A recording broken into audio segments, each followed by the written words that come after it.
बिस्मिल्लाहिर्रहमानिर्रहीम। अस्सलाम वालेकुम। कैसे हैं आप सब? उम्मीद करता हूँ कि तमाम दोस्त ठीक होंगे। दोस्तों, मेरा नाम है मीर फरहान और फ्लेक्सन कंसल्टेंट्स के प्लेटफॉर्म से मैं तमाम दोस्तों को खुशामदीद कहता हूँ। दोस्तों, आज जिस टॉपिक के बारे में हम डिस्कस करने जा रहे हैं वो है जापान एम्बेसी के मौजूदा हालात और शेंजन स्टेट्स के मौजूदा हालात। दोस्तों, जहाँ तक जापान एम्बेसी की बात है, अभी कल मेरे दोस्त आए हुए थे, साथ उनके एक दो फ्रेंड्स भी थे। वो कह रहे हैं कि हमने जापान जाना है तो हमें आप कंसल्टेंसी सर्विसेज दें, हमारे तमाम डॉक्यूमेंट्स तैयार करें।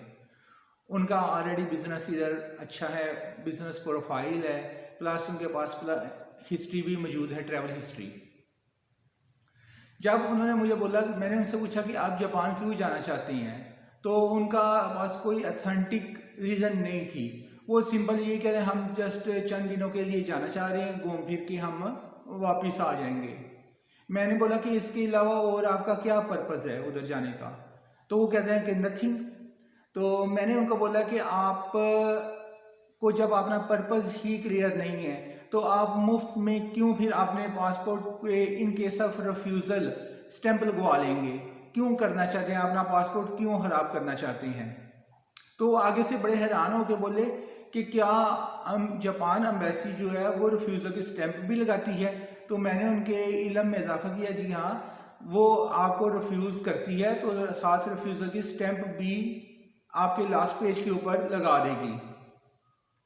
इस वक्त जो जापान एम्बेसी के हालात हैं इस्लामाबाद में, वो ये हैं कि अगर 99.99% केस सबमिट हो रहे हैं और आगे से उनके रिप्लाई आ रहे हैं, तो वो तमाम के तमाम केस रिफ्यूज़ल के हैं। कोई भी एक्सेप्टेंस, कोई भी अप्रूवल नहीं हो रही।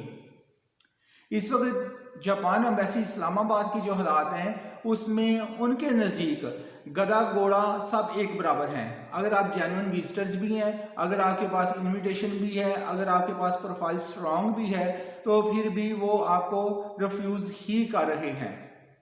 नो डाउट इस वक्त जापान एम्बेसी की फीस एम्बेसी की नहीं है, लेकिन इसका ये हरगिज़ मतलब नहीं है कि हम चंद रुपए बचाने के लिए अपने पासपोर्ट की हिस्ट्री को खराब कर लें, हम अपने पासपोर्ट के ऊपर स्टैंप लगवा लें रिफ्यूज़ल की। तो मैंने बोला कि आप इसे चंद रुपए बचाने के लिए, और दूसरा आपके पास कोई खास मकसद भी नहीं है जापान जाने का सिवाय घूमने फिरने के, तो आप अपने पासपोर्ट को स्टैंप नहीं करवाएं, रिफ्यूज़ल नहीं लगवाएं, क्योंकि इस वक्त जेन्युइन केस होते हुए भी स्ट्रॉन्ग केस प्रोफाइल के साथ लोग जाते हैं, रिफ्यूज़ल लेके वापस आ रहे हैं। आप जापान एम्बेसी का फ़िलहाल 22 में ना ध्यान करें। अगर आप मज़ीद विज़िट ही करना चाहते हैं तो दुनिया में और भी कंट्रीज़ अवेलेबल हैं, आप उनका क्यों नहीं सोच लेते? आप उनकी तरफ क्यों नहीं ध्यान देते? तो उन्होंने बोला कि आप ही हमें रिकमेंड करें कि अगर हम जापान नहीं जाते तो इसके अलावा हम और कौन से कंट्रीज़ का विज़िट करें। हमारे पास Thailand, Malaysia, Dubai, Middle East वगैरह के ऑलरेडी विज़िट्स हैं। तो अब हमने ये प्रोग्राम बनाया था जापान का। अगर हम जापान नहीं जाते तो फिर आप कोई अच्छा सा कंट्री सूटेबल जो है वो हमें रिकमेंड करें।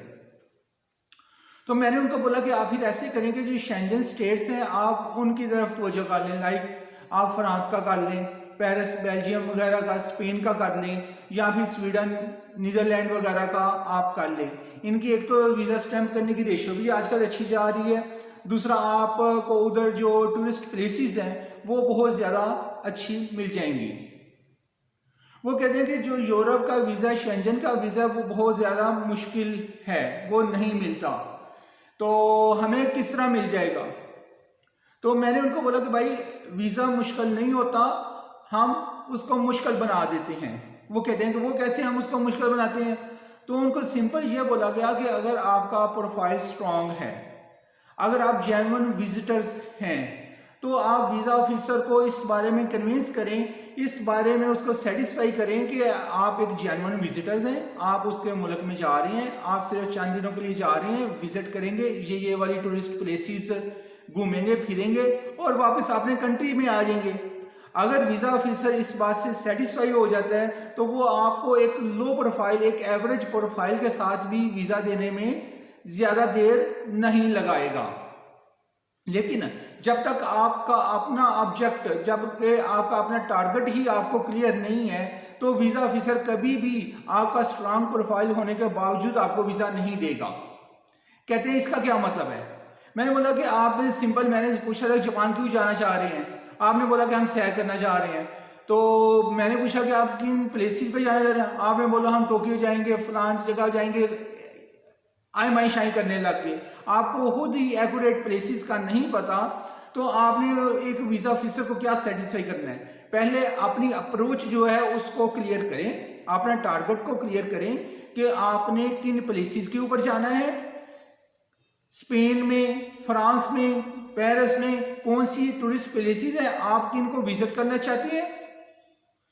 आपने उस कंट्री में अपनी होटल बुकिंग वगैरह की हुई है, अगर की हुई है तो कंफर्म करें। इसके अलावा अगर आप अकेले हैं तो ये किस तरह पॉसिबल है कि आप किसी भी एक मुल्क में जाकर, जो एक अननोन कंट्री है जहाँ की लैंग्वेज तक आपको नहीं आती, आप उसकी टूरिस्ट प्लेसेस को घूम सकती हैं। बेहतर यह है कि अपने टारगेट को क्लियर करते हुए कोई एक अच्छा सा उस कंट्री से टूर प्लान परचेज करें, अपनी होटल बुकिंग वगैरह कंफर्म करें, ताकि एक वीज़ा ऑफिसर को भी पता हो कि हाँ यार, ये जो बंदा हमारे मुल्क में जा रहा है ये वाकई टूरिस्ट है, इसने फलान जगह की पेड होटल बुकिंग ली हुई है, पेड अकोमोडेशन है इसके पास, इसने वाकई ही उस जगह जाके स्टे करना है, इसने फलान जगह से टूरिस्ट प्लान परचेज किया हुआ है, इसने ये वाली जगह घूमनी है, ये एक टूरिस्ट है, ये ऑलरेडी विजिट करता रहता है, इसको पता है कि अननोन कंट्री में, अननोन प्लेस के ऊपर जाके किस तरह हम सैरो तफरीह कर सकते हैं। आप सबसे पहले अपना टारगेट क्लियर करें। अगर आप बिजनेसमैन हैं तो एक बिजनेस पॉइंट ऑफ व्यू से आप वीज़ा अप्लाई करें। लाइक आप कोई एक्सपो अरेंज कर लें, एक्सपो की पार्टिसिपेशन का आप लेटर मंगवा लें, या अगर आप स्टूडेंट के तौर पे जाएं, अगर आप विजिटर हैं तो विजिटर के तौर पे अपने आप को शो करें। आप जो जेन्युइन है, जेन्युइनली अपने आप को शो करें, तो वीज़ा ऑफिसर कभी भी आपको रिफ्यूज़ नहीं करेगा।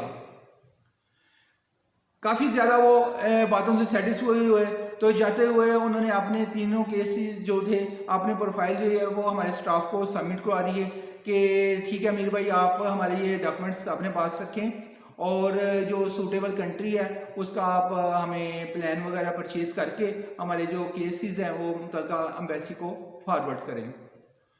उनको हम यकीन दहानी करें इंशाल्लाह वीज़ा देना या ना देना ये तो प्योर एम्बेसी के हाथ में है, लेकिन हम अपनी तरफ से 110% कोशिश करेंगे कि आपको वीज़ा ज़रूर मिल जाए।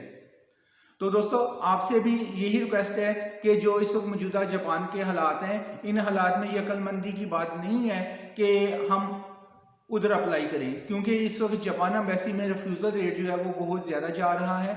अगर आप ज़रूर जाना ही चाहते हैं तो किसी ऐसे कंट्री का इंतखाब करें जो कि आपको रिफ्यूज़ल रेट कम देता है, रिजेक्शन के रेट कम है और आपको वीज़ा मिलने के चांसेस ज़्यादा हैं। लेकिन इसके साथ साथ अगर आपका प्रोफाइल स्ट्रांग है, अपने टारगेट को भी ज़्यादा क्लियर करें, अपनी पेड होटल बुकिंग लगाएं, अपना जो विज़िट वगैरह का प्लान है उसको उस मुतल्लिका कंट्री से जो टूरिस्ट कंपनीज होती हैं उनसे परचेज़ करें। अपनी जो दूसरे डॉक्यूमेंट्स हैं अपने पाकिस्तान टाइज के साथ स्ट्रांग हों, सोशल टाइज को ज़्यादा अच्छे अंदाज में एक वीज़ा ऑफिसर के सामने पेश करें, उसको सेटिस्फाई करेंगे कि हम सिर्फ चंद दिन के लिए आपके कंट्री में इन खास प्लेसेस के ऊपर जाना चाहते हैं और हम इस टाइम ड्यूरेशन में हम अपने कंट्री में वापस भी आ जाएंगे। दोस्तों, अगर आपको किसी किस्म की प्रोफेशनल राय चाहिए, प्रोफेशनल ओपिनियन चाहिए, तो डिस्क्रिप्शन में मौजूद हमारे ऑफिस का एड्रेस मौजूद है। इधर हमारे ऑफिस का तमाम स्टाफ मौजूद है, आपको हर वक्त बिला किसी इजाफी मुआवजे के, बिला किसी फीस के फ्री प्रोफेशनल कंसल्टेशन देने के लिए अवेलेबल है। आप किसी भी वक्त हमारे ऑफिस का विजिट कर सकते हैं या फिर व्हाट्सएप पे मौजूद हमारे नंबर से कांटेक्ट कर सकते हैं। दुआ में याद रखिएगा, अपना बहुत सारा ख्याल रखिएगा। अल्लाह हाफिज़।